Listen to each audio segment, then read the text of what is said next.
So 10th class students, here we go with chapter number 1 of your text, Letter to God, written by G.L. Fuentes. तो जैसे कि title बता रहा है, अ letter to God, यानी भगवान को एक खत। ये कौन लिख रहा है, क्यों लिखा है, विल कम टू नो, हमें पता पड़ेगा as we keep on reading the lesson. So here we start with it. The house. We start with the first line, the house, the only one in the entire valley. यानी कोई घर है किसी का और वो पूरी वैली में अकेला एक ही घर है. And what is a valley आपको पता होना चाहिए. So let us know what is a valley. So here it valley is a place between the two mountains. See, एक माउंटेन्स ये है और एक माउंटेन ये है. It is a low land. Low land means नीचे, नीचे बिल्कुल डाउन वाला हिस्सा जो होता है ना. तो हमारा अगर ये एक माउंटेन या हिल है तो इसका सबसे नीचे वाला जो तल वाला हिस्सा होता है वो ये है. So here this part is called a valley and usually it has a river flowing through it. तो यहाँ से नदी बहती है. So this part is called valley. तो अगर हम आसान शब्द में कहें, a low land between two mountains, एक ये माउंटेन है और यह हिल. हिल मीन्स छोटी पहाड़ी, बड़ा पहाड़ या छोटी पहाड़ी. So it is a low land between two mountains or hills which often has a river flowing through it. यानी घाटी. Valley is also known as घाटी. इसको हम घाटी भी बोलते हैं हिंदी में. तो उस घाटी पर, उस एंटायर घाटी पर सिर्फ एक घर था. sat on the crest of a low hill. ये हिल बताया आपको. Hill is a very small mountain. छोटा सा पहाड़ को हम हिल बोलते हैं. तो क्रेस्ट क्या है, क्रेस्ट ऑफ अ लो हिल, इसका क्या मतलब है. तो लेट अस सी, हम आपको दिखा देते हैं कि क्रेस्ट कौन सा हिस्सा होता है किसी पहाड़ या पहाड़ी का.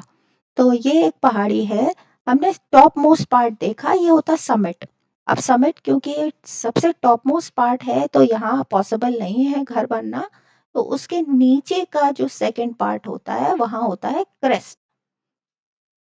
और यहाँ पर एक घर था और ये घर किसी फार्मर का है. आगे आपको मालूम होगा. From this height one could see the river and the field of ripe corn dotted with the flowers that all from harvest. इसका मतलब है एक फार्मर है जिसका नाम लेंचो है. वो जब इस पहाड़ी के ऊपर से क्रेस्ट पे जब उसका घर था, यहाँ घर है उसका, वहां की हाइट से जब वो नीचे देखता है तो वो देखता है कि एक रिवर बह रही है. ठीक है, अभी हमने आपको दिखाई थी. And the field of ripe corn, और पके हुए भुट्टे के खेत. और उस भुट्टे के ऊपर छोटा सा एक फ्लावर लगा हुआ था, मीन्स उगा हुआ था, that always promised a good harvest. जो कि ये दर्शाता था, वो फूल जो छोटा सा भुट्टे के ऊपर उगा हुआ था, भुट्टे का शेप कुछ इस तरह का होता है, यहाँ पर बहुत सारे सीड्स लगे होते हैं. आपने देखा है ना भुट्टा, हम लोग खाते भी हैं, स्वीट कॉर्न भी लेते हैं. तो ये भुट्टे का हिस्सा होता है, इस तरह का ही होता है, ये प्लांट में लगा होता है इस तरह से. और यहाँ पर एक छोटा सा फूल उगता है. तो इस फूल के आ जाने के बाद किसान एकदम प्रॉमिसिंग स्टेट में होता है, यानी कि वो ये मान लेता है, अज्यूम कर लेता है कि उसकी हार्वेस्ट बहुत अच्छी होगी, यानी उसकी फसल बहुत अच्छी तरह से पक गई है. अब काटने का वक्त आ गया है. The only thing the earth needed was a harvest. अब धरती को, उसके खेत को सिर्फ एक चीज की जरूरत थी और वो भी था थोड़े से शार ऑफ रेन, थोड़ी हल्की फुल्की बारिश की जरूरत थी. डाउनपोर का मतलब है यहाँ पर बूंद पानी के. ये नीचे की तरफ बूंदें गिरती हैं पानी की तो डाउनपोर, और एटलीस्ट अ शावर. अगर ज्यादा बारिश ना हो, पर्याप्त बारिश ना हो तो थोड़ी बहुत बारिश जरूर हो. Through out the morning Lencho, अब आ गया ना नाम, लेंचो मीन्स फार्मर। यहाँ पर लेंचो का नेम दिया हुआ है फार्मर को, वो है Lencho. Through out the morning Lencho who knew his field intimately, जो अपनी फील्ड को बहुत करीब से जानता था। इंटीमेटली है, इसका मतलब है क्लोजली, CLOSELY, जो कि अपनी फील्ड्स को बहुत अच्छे से करीब से जानता था। Had nothing else but see the sky towards the north east. अब वो उसके पास उतने सुबह सिर्फ एक ही आशा रह गई थी कि वो आसमान की तरफ देखता था। किस डायरेक्शन में? नॉर्थ ईस्ट की तरफ। किस चीज को होप कर रहा था कि कहाँ कहीं पर थोड़ी बहुत बारिश हो। Now we are really going to get some water woman. और किससे कहता है वो? अपनी वाइफ से। ये वुमन कौन है? उसकी वाइफ। अपनी वाइफ से क्या कहता है कि हमें लगता है कि जरूर बारिश होगी। The woman who was preparing supper. अब ये सपर क्या है? It is for some people. Supper is a time where we have tea time. अगर टी टाइम का है, सबसे पहला है ब्रेकफास्ट, दूसरा है लंच, तीसरा है सपर, और लास्ट में हम क्या करते हैं? डिनर। तो सपर कुछ लोग सिर्फ 3 बार ही खाना खाते हैं दिन में, है ना? तो उनके लिए लास्ट मील हो गई। और कुछ लोग 4 बार खाते हैं, तो ये थर्ड मील हो गई। तो इसकी वुमन क्या कर रही थी? इसकी वाइफ क्या कर रही थी? वो सपर बना रही थी। यानी चाय का वक्त था, तो कुछ स्नैक्स और चाय हो रही होगी। Yes, God willing. वो भी क्या कहती है? हाँ, अगर भगवान ने चाहा तो। The older boys were working in the field, while the smaller ones were playing near the house until the woman called to them, "Come for dinner." ठीक है। जब वो सपर बना रही थी, तब उसने बोला कि हाँ, अगर भगवान ने चाहा तो बारिश होगी। अब इसमें बच्चे नहीं बताए हैं, उसके उनके चिल्ड्रन नहीं बताए हैं कि प्रॉपर कितने बच्चे थे, पर ये बताया है कि बड़े बच्चे और छोटे बच्चे। ओल्डर का मतलब होता है बड़े बच्चे। तो उसने बताया है कि जो बड़े बच्चे हैं वो फील्ड में काम कर रहे थे, while the smaller ones, और जो छोटे बच्चे थे वो घर के आसपास खेल रहे थे। और वुमन ने उनको बुला के क्या बोला? चलो आओ, अब डिनर के लिए तैयारी करते हैं। Come, we will have some dinner. It was during that meal it was during the meal that just Lencho had predicted big drops of rain began to fall. जैसा लेंचो होप कर रहा था कि बारिश आएगी, वैसा ही हुआ। Big drops of rain big drops of rain began to fall. तो देखते ही देखते बड़े बड़े बूंदे बारिश की गिरना शुरू हुई उस जगह पे जहां पर ये रह रहा था। फील्ड्स की तरफ भी आई। In the north east huge mountains of clouds could be seen approaching। और नॉर्थ ईस्ट ये डायरेक्शन बताई है। इस डायरेक्शन से बड़े बड़े clouds, huge mountains of clouds, बड़े बड़े क्लाउड्स उसकी तरफ अप्रोच कर रहे थे। Approach means coming near. तो बड़े बड़े क्लाउड जो कि का बारिश की बूंदे होल्ड करते हैं, वो उस तरफ आते हुए उसको प्रतीत हुए। The air was fresh and sweet. हवा में नमी थी। और पहली बारिश की बूंदों में आपने देखा होगा, जैसे ही धरती पर पड़ती है, बड़ी अच्छी सोंधी सोंधी सी सुगंध आती है। इसलिए बताया है the air was fresh and sweet, sweet to smell. The man went out for no other reason than to have pleasure of feeling the rain on his body. अब इसे इतना अच्छा महसूस हुआ उस वक्त कि जैसे वो होप कर रहा था बारिश की बूंदें भी आई, क्लाउड्स भी घिर घिर आए। तो he wanted to feel the rain drops on his body. इसलिए वो घर से बाहर निकला, थोड़ा बाहर निकला, और उसने फील किया कि वाकई रेन उसकी बॉडी पे गिर रही है। And when he return he explained. और जब वो वापस आया बताने के लिए कि हाँ बारिश हो रही है, these aren't rain drops falling from the sky. Aren't means are not. ये फुल फॉर्म इसका आर नॉट। इसको हमने इस तरह लिखा, are not rain drops falling from the sky. तो they are just not the rain drops. इसका मतलब ये है कि उसको वो ये कंसीडर कर रहा है कि ये बारिश की बूंदें हमारी फसल के लिए इतनी बेनिफिशियल है कि आगे जाके हमारी फसल और अच्छी होगी और जब हम मार्केट में जाएंगे तो हमें पैसा भी अच्छा मिलेगा। तो कोई ये कंपेयर कर रहा है कि ये जो बारिश की बूंदें हैं, they are just not drops, but they are like new coins. Harvest के बाद पैसा ही पैसा होगा। The big drops are 10 cents and the little ones are 5। जो बड़ी बड़ी बूंदें हैं वो कितनी है? उसमें कितना बताया है? 10 cents। 10 cents।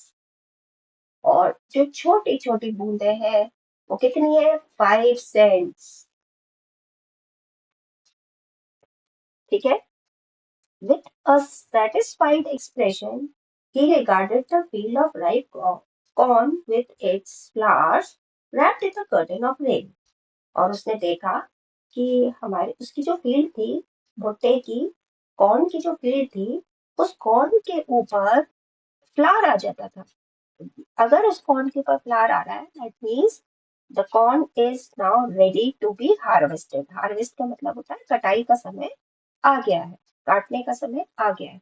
तो जो वो फ्लावर है उसके ऊपर भी draped in a curtain of rain. Draped होता है कवर्ड, और रैप्ड, ड्रैप्ड लिखा हुआ है, draped in a curtain of rain.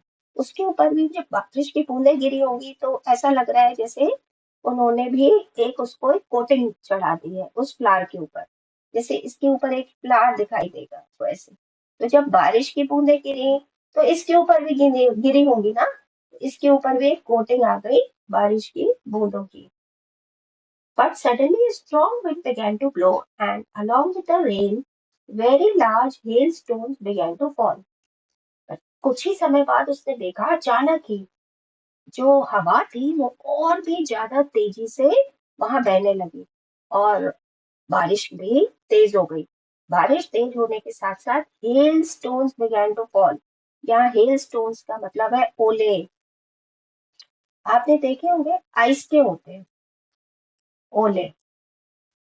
ये जो आइस के पीसेस होते हैं ना छोटे छोटे फॉर्म्स में, ये कभी कभी बादलों से नीचे गिरने लगते हैं। जब अधिक बारिश होती है या ठंड के साथ बारिश होती है तो कभी कभी ये देखा जाता है कि ओले भी गिरते हैं। These truly did resemble new silver coins। पहले उसे लगा कि ठीक है, ये बारिश के कुछ ओले गिरे हुए हैं, नीचे आए हैं बारिश के साथ, तो ये साबित होंगे कि ये न्यू सिल्वर कॉइन्स हो गए भाई, गोल गोल दिखते ही है।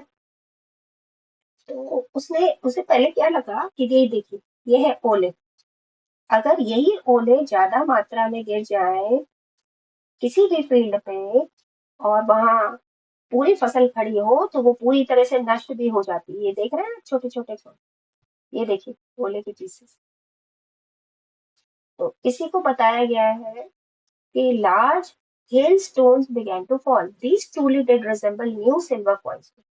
ये सिल्वर व्हाइट है तो सिल्वर कॉइन्स की तरह प्रतीत हुए। The boys exposing themselves to the rain. अब ये द बॉयज हैं उसके बच्चे, चिल्ड्रन, उसके बच्चे हैं ये। The boys exposing themselves to the rain ran out to collect the frozen pearls। अब बच्चों के लिए तो वो मोती के दाने के जैसे थे, तो वो उन्हें इकट्ठा करने चले गए।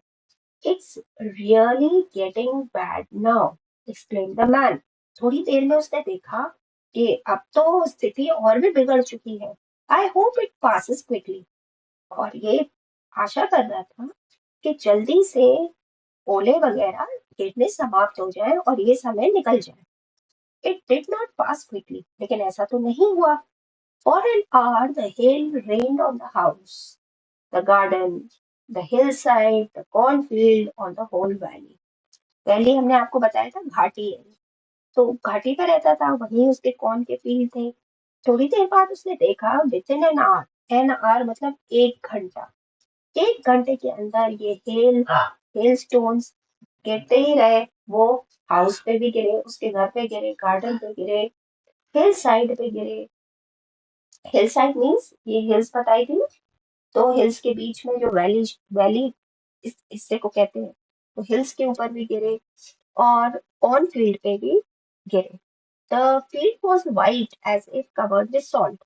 ऐसा लग रहा था इतने ज्यादा मात्रा में हेल स्टोन यानी ओले गिरे, ऐसा लग रहा था जैसे व्हाइट कलर का सॉल्ट पड़ा हो, नमक।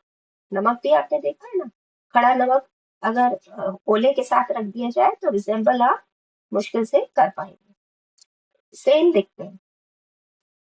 The corn was totally destroyed, अब तो कॉर्न भी पूरी तरह से नष्ट हो चुकी थी। द फ्लावर्स वर गॉन, अब हमने बताया था कि कॉर्न के ऊपर जो फ्लावर्स थे ये भी नीचे टूटकर गिर चुके थे। तो अब आगे होप करिए कि ये तो पूरी तरह से फसल नष्ट हो चुकी है। Not a leaf remained on the trees, इतने ज्यादा ओले गिरे थे कि पेड़ों तक पे पत्तियां बाकी नहीं रह गई। The corn was totally destroyed, corn भी पूरी तरह नष्ट हो गए थे। The flowers were gone from the plants, फूल भी नहीं थे प्लांट्स पे। लेंचो's soul was filled with sadness, अब तो लेंचो बहुत दुखी हो गया। When the storm had passed, अब ये तूफान जैसे ही खत्म हुआ, he stood in the middle of the field, अपने फील्ड के करीब करीब वो बीच में खड़ा हुआ, यहाँ कहीं खड़ा था फील्ड के, यहाँ कहीं बीच में खड़ा लेंचो। क्या फील कर रहा था आप बताओ? खुश होगा या दुखी होगा अपने फील्ड को देख? ऑब्वियसली बहुत दुखी होगा। The flowers had gone from the plants. Lencho's soul was filled with sadness. When the storm had passed, he stood in the middle of the field and said to his sons, और अपने बच्चों से, अपने बेटों से क्या बोला? Sons means बेटो। अपने बेटों से बोला, a plague of locust, plague of locust। ल्यूकस्ट क्या होता है पहले तो ये जान लीजिए, फिर मैं प्लेग भी बताती हूँ। ल्यूकस्ट, ये है ल्यूकस्ट। ल्यूकस्ट एक कीड़ा है जो कि अधिकतर फसलों पे इकट्ठे झुंड में जाकर उन्हें नष्ट करने में माहिर होता है। ये इस तरह का कीड़ा है, इकट्ठे ये झुंड में निकलते हैं और पेड़ में से जो भी सीड्स होते हैं वो खा लेते हैं, पूरी तरह से साफ कर देते हैं फील्ड को। तो इस तरह के वो ये बता रहा है Lencho, a plague of locust would have left more than this. The hail had left nothing. This year we will have no corn. अब वो ये बोल रहा है कि ये जो ल्यूकस्ट है ना, अभी हमने आपको दिखाया ये ल्यूकस्ट भी इतनी तबाही नहीं मचाते जितना कि ओलों ने मचाई है। ये ओलों ने कुछ भी नहीं छोड़ा। This year we have no corn, इस साल सारे कॉर्न खत्म। अब हम इस साल भूखे ही रह जाएंगे क्या, ऐसे उसके मन में विचार है। That night was a sorrowful one, उस रात तो वो बहुत दुखी रहा। All our work for nothing, इतनी मेहनत के बाद भी उसके हाथ में कुछ नहीं आया। There no one who can help us, there's, there's लिखा है, इसका मतलब है देयर इज, देयर के साथ इज भी अटैच है। तो there is no one who can help us, अब तो कोई भी ऐसा नहीं है जो हमारी मदद कर सके। We'll all go hungry this year, और इस साल हम भूखे ही रह जाएंगे। तो come on, let us discuss the question and answers. So first question, what did Lencho hope for? अब हम जिसके बारे में, जो कैरेक्टर के बारे में पूछा गया ना, उसी से शुरू करिए आंसर को। तो लेंचो, और जो भी वर्ब होता है, वर्ब आप जानते होंगे ना, doing words are called verb, जिससे एक्शंस का पता लगता है। इसमें एक्शन क्या है? होप। तो लेंचो होप, होप नहीं लिखेंगे, वर्ब को हम पास्ट टेंस में लिखेंगे जब हम आंसर देंगे। तो ये वर्ब है, इसका पास्ट टेंस बताना, पास्ट टेंस। तो क्या है? लेंचो होप्ड, होप का क्या हो जाएगा?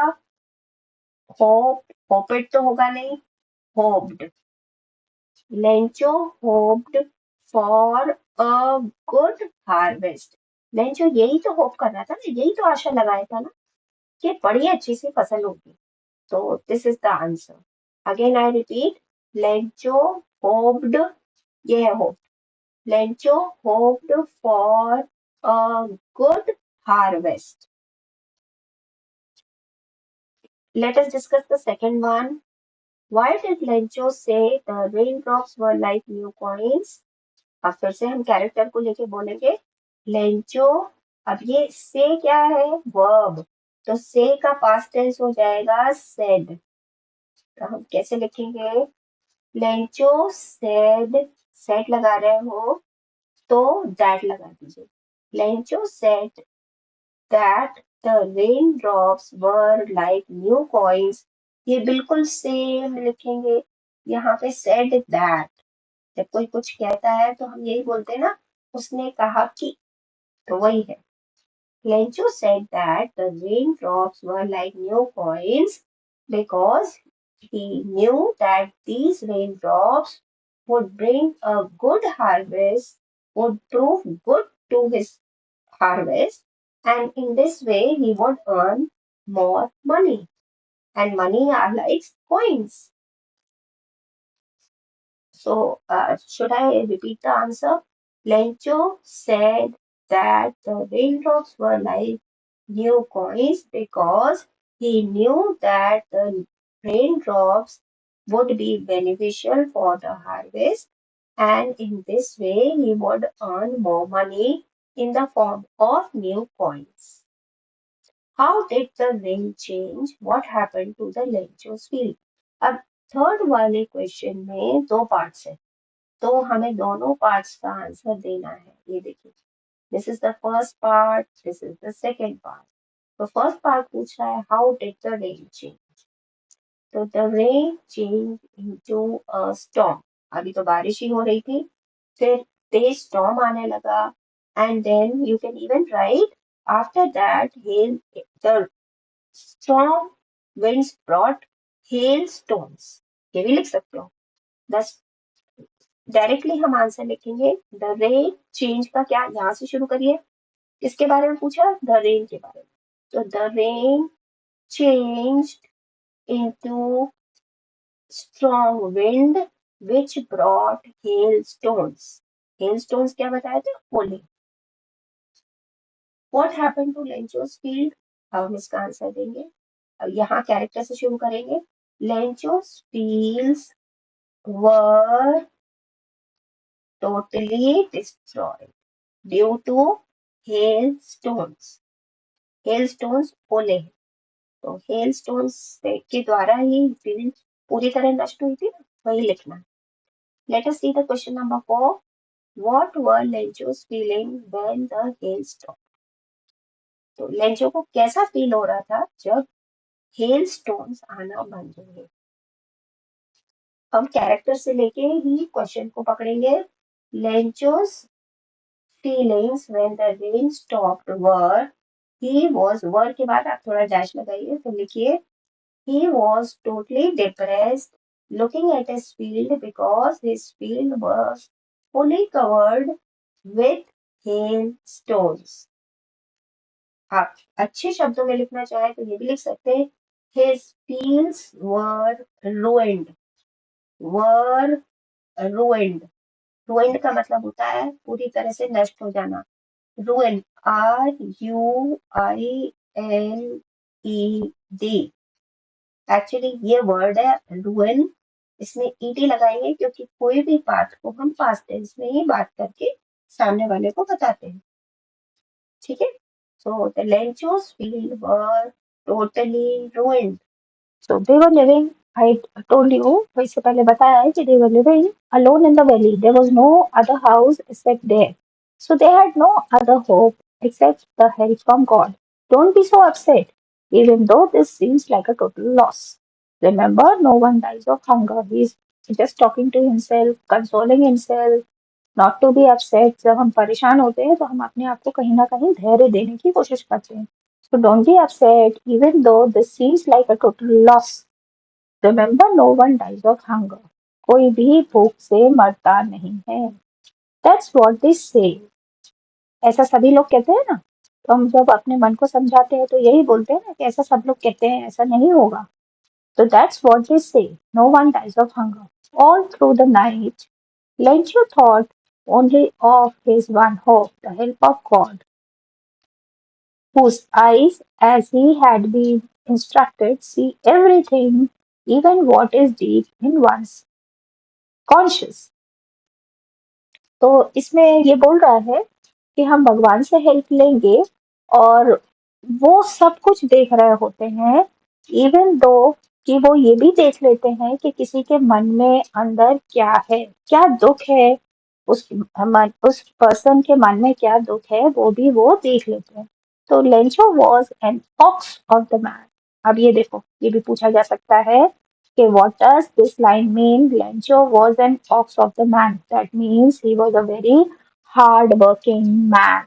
ऑक्स क्या करता है? ऑक्स को क्या समझा जाता है कि इट इज वेरी स्ट्रॉन्ग, और खेतों में काम करता है, और उससे बहुत ज्यादा काम किया जाता है, पूरे खेत को वही जोतता है। तो ox of a man means hard working. तो यहाँ पे बोला है Lencho was a hard working man, working like an animal in the field. जिस तरह से एनिमल बिल्कुल लगा रहता है फील्ड्स पे काम करने को, उस तरह से Lencho is also the ox, is also an ox of the man, working like an animal in the field, but still he knew how to write. किसान है, फील्ड्स में काम करता है, पर वो लिखना जानता, लिखना और पढ़ना दोनों जानता था। The following Sunday at day break he began to write a letter. Following Sunday means आगे आने वाले संडे को उसने क्या किया? At the day break. Day break का क्या मतलब है? दिन जैसे ही शुरू हुआ, जो बीच का टाइम होता है ना, वो day break. He began to write a letter which he himself could carry to town and place in the mail. अब इसने एक लेटर लिखा। He wrote a letter and he took it to the town to be placed in the mail. वो कहाँ ले गया? वो एक लोनली प्लेस पे रहता था, तो वो वहां पर टाउन में गया।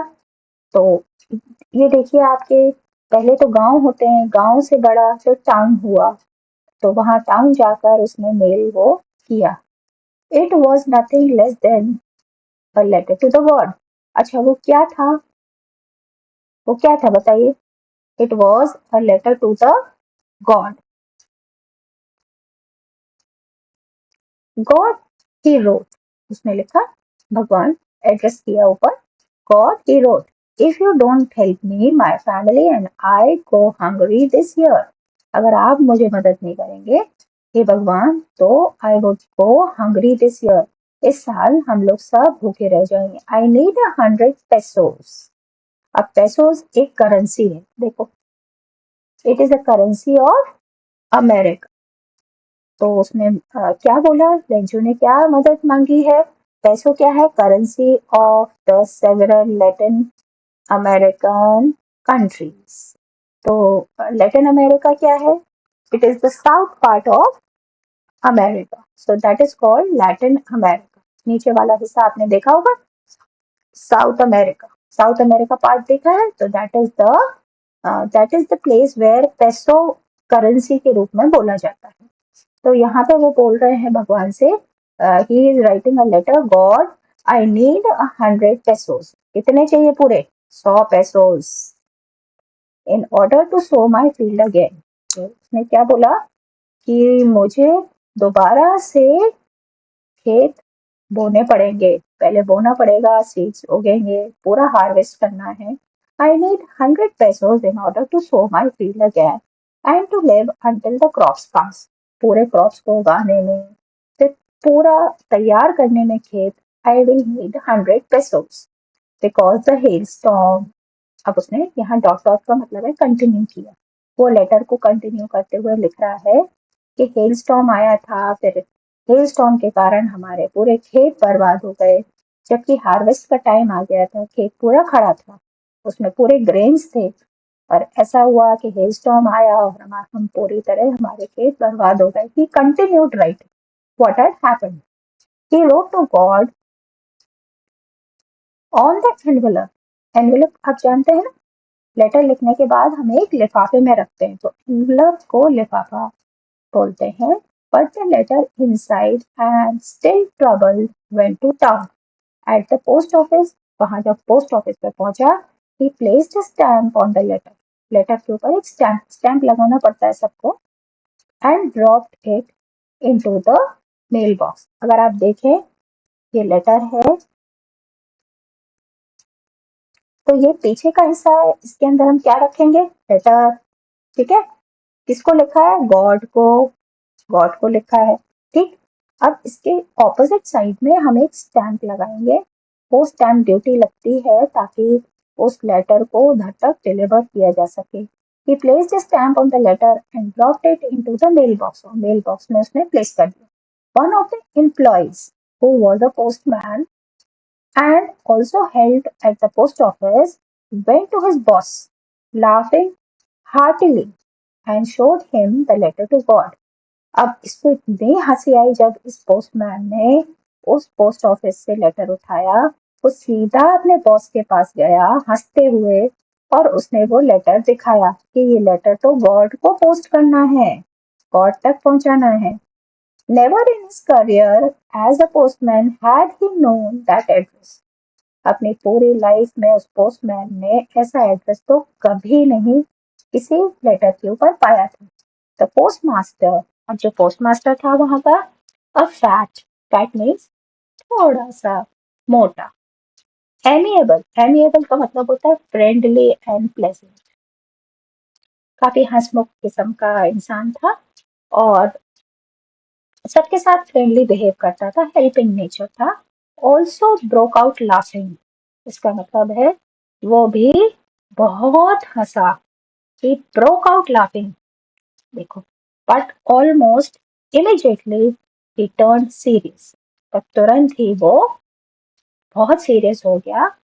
Tapping the later on the desk, commenting, अपना वो लेटर हाथ में लेके वो टेबल पर टैप कर रहा था, उस लेटर को बार बार उस डेस्क पे रख रहा था।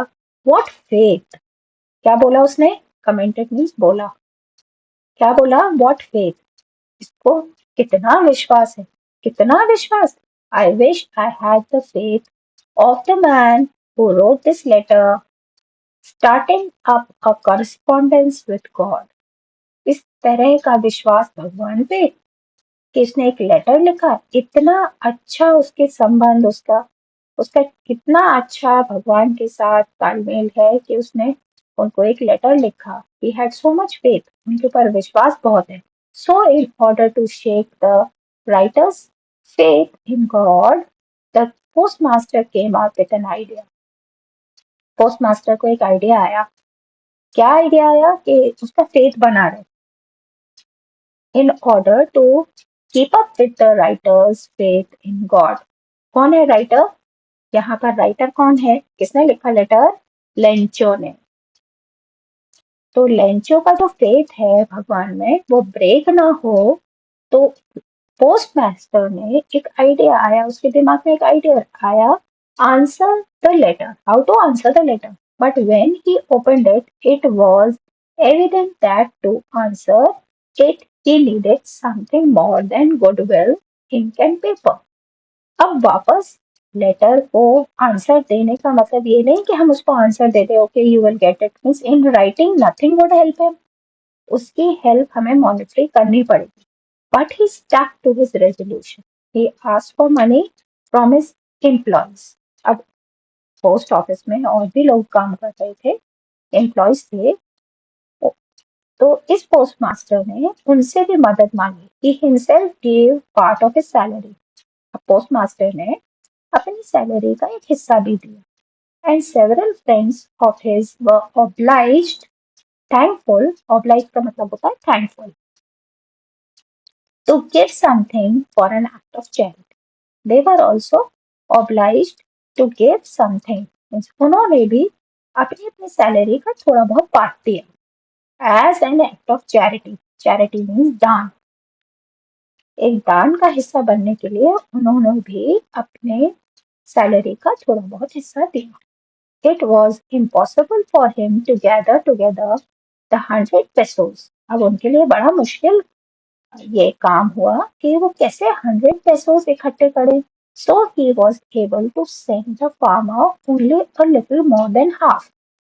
अब वो सब इकट्ठा कर रहे थे, सब साथ में सारे पैसे का बंदोबस्त कर रहे थे, पर फिर भी 100 pesos नहीं कर पाए। और उन्होंने ये सोचा कि हम आधे से ज्यादा उसका अमाउंट उसको पहुंचा देंगे। He put the money in an envelope addressed to Lencho and with it a letter containing only a single word as a signature God. और उस लेटर में मनी रख देंगे और नीचे लिख देंगे गॉड कि गॉड ने भेजे. Now what had happened? Let us see. Who or what did Lencho have faith in? What did he do? Who or what did Lencho have faith in? Lencho को किस पे फेथ था और क्या faith था? तो लेंचो हैड फेथ, हैव का हो जाएगा हैड. तो Lencho had faith, deep faith in God. आपको लिखना चाहिए Lencho had deep faith in God. And what did he had a faith?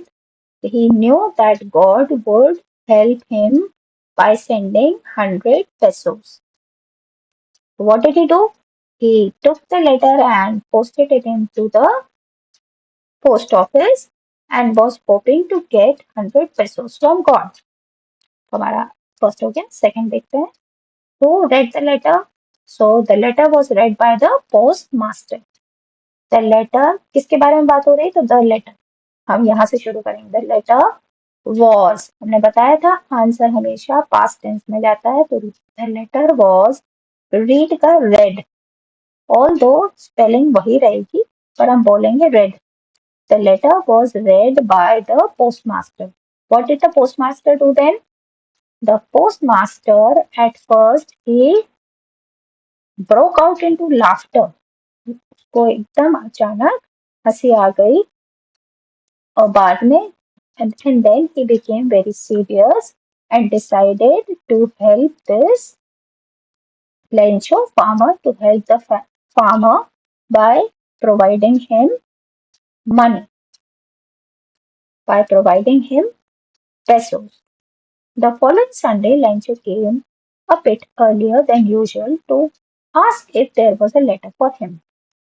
और फिर एक संडे आया तो लेंचो फिर से आ गया, कुछ इस बार जल्दी आ गया, hoping that a letter would come from God. It was the postman himself who handed the letter to him. While the postmaster, experiencing the contentment of the man who has performed a good deed, looked on from the office. Now, this postmaster was inside, and Lencho was given the letter by the postman. He handed over the letter. Handed over the letter means हाथ से दिया. तो Lencho, and he was sitting inside. Who? The postmaster was sitting inside, and he was having a look from his office. Okay, how Lencho was feeling to receive the letter. Lencho showed not the slightest surprise. ये देखो, Lencho को जरा भी surprising feel नहीं हुआ. He was not at all surprised or astonished on seeing the money. हम और आप होते तो सरप्राइज हो जाते कि अरे पैसा आ गया. But he was not surprised. ये भी क्वेश्चन आ सकता है why. So this is also important question. Okay, why was Lencho not surprised to see the reply from God? Lencho showed not the slightest surprise on seeing the money. Such was his confidence. Now he had so much confidence on God that he knew God would help him anyhow. But he became angry when he counted the money. God could not have made a mistake, or could he have denied Lencho what he had requested. Now, Lencho was angry on receiving the money. Still, Lancho was angry. Why? Because after counting the money, he felt that God might not have made a mistake. Now, what had happened is there is something wrong. Somebody has taken out the money. He was very confused. अब contentment होता है satisfaction. ये लिखा हुआ है. So he was really angry to receive the money because he thought that God might not make mistake. He might have sent the full amount, 100 pesos. But what had happened in the middle? Whatever he had requested, God cannot deny. Deny means भगवान मना नहीं कर सकते. उसको पूरे पैसे दिए होंगे. Immediately, Lencho went up to the window to ask for the paper and ink. Lencho window तक गया और उसने कहा कि मुझे एक पेपर दो और इंक दो. I want to write. On the public writing table, he started to write with much wrinkling of his brow. ये देखो, ये डायग्राम से दिख रहा है आपको? See, your eyebrow, stretched up with wrinkles on it. That means he was a bit confused at what had happened and plus angry. Both the feelings are together. Confusing feelings and what had happened. So it is like, what is the prediction now? On the public writing table, he started to write with much wrinkling of his brow. ये है wrinkling of his brow. Caused by the effort he had to make to express his ideas. When he finished, he went to the window to buy a stamp, which he licked and then affixed. So usually क्या होता है?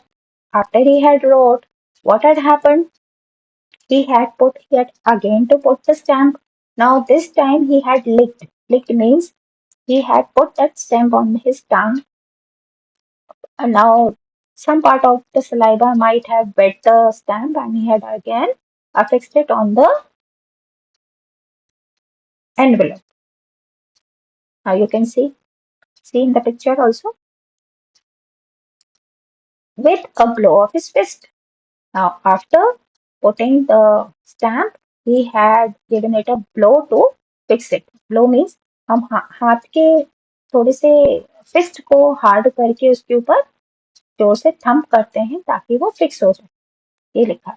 Fist means hand, मुट्ठी. Actually इसको बोलते हैं मुट्ठी. Fist is मुट्ठी. तो मुट्ठी से उस स्टैम्प को उसने फिक्स कर दिया, थोड़ा सा ब्लो करके, थोड़ा हार्ड थ्रो करके. The moment the letter fell into the mail box. अब जब लेटर मेल बॉक्स में गया, the post master went to open it. फिर से पोस्ट मास्टर ने देखा कि what had happened. It said, God, of the money that I asked for, only 70 pesos reached me. Send me the rest since I need it very much. But don't send it to me through the mail because the post office employees are a bunch of crooks. Lencho. तो Lencho क्या बोलता है अब यहाँ देखिए. जिन post office के post master ने और वहाँ के एम्प्लॉयज ने उसकी मदद की, जो उनकी मदद कर रहे थे, एक्चुअली उनको उसने बंच ऑफ क्रुक्स कहा है. Cheaters. Bunch means group of cheaters. उनको वो बोल रहा है कि they are a group of cheaters. तो ये है लेंचो. तो लेंचो इन सभी एम्प्लॉयज को बोल रहा है लेटर के थ्रू कि हे भगवान, इस बार आप मेल के थ्रू पैसे मत भिजवाना, क्योंकि आपने जब भिजवाए थे तो मेरे को सिर्फ 70 पेसोज ही मिले. बाकी के पैसे I think this bunch of crooks might have taken. Crooks कौन होते हैं? Cheaters. They are dishonest people. तो क्रुक्स को हम लिख देंगे झूठ बोलने वाले, डिसऑनेस्ट. झूठ बोलने वाले, खराब लोग. ठीक है. But don't send me through the mail. अब इस बार मेल लेके मत भेजना, मेल के थ्रू मत भेजना आप, because the post office employees are a bunch of crooks. तो लेंचो ने लिखा and they were very surprised कि लेंचो ने ये ऐसे कैसे लिख दिया. Lencho was not knowing, no, that these employees and the postmaster actually had pooled money to help Lencho. उसको तो यही लगा ना कि भगवान ने तो पूरे भेजे होंगे. He had so much faith in God. He had blind faith in God. इसको बोलते हैं blind faith in God. Blind faith. कि उसको पता है कि हमने अगर 100 पेसोस मांगे हैं तो भगवान ने उसको डिनाई नहीं किया, मना नहीं किया होगा, 100 ही भिजवाए होंगे. ये बंच ऑफ क्रुक्स ने बाकी पैसे निकाल लिए. तो ये पूरी story is about the faith of Lencho in God. अब was Lencho surprise to find a letter for him with money in it? तो इसका आंसर होगा Lencho was not at all surprised to find a letter with money in it because he was 100% sure he had deep faith in God that God would really send him the money he had asked for. Now, the second question, this one is done. What made him angry? क्यों गुस्सा आया उसको? तो Lencho, आप Lencho से शुरू कर सकते हो. लेंचो was angry या Lencho grew angry. Grew means उसको गुस्सा आना शुरू हो गया. Lencho grew angry. ग्रो का ग्रू बन गया. हमने बोला था कि जो वर्ब्स हैं वो पास्ट टेंस में लिखेंगे आप. तो Lencho grew angry as he found only 70 pesos in the envelope, whereas he had asked for 100 pesos to God, and somebody might have taken it out. And he was thinking that the post office employees might have taken them, so he got angry. Got it? Question answers. There are more question answers. So these question answers you can write on your own also in your own words. अगर story समझ में आ गई है तो आप अपने शब्दों में लिख सकते हैं. Who does Lencho have complete faith in? तो Lencho यहाँ से शुरू करेंगे. Lencho have का क्या हो जाएगा? Had. Lencho had complete faith in और यहाँ लिख देंगे आप God. Which sentence in the story tell you this? He has great faith.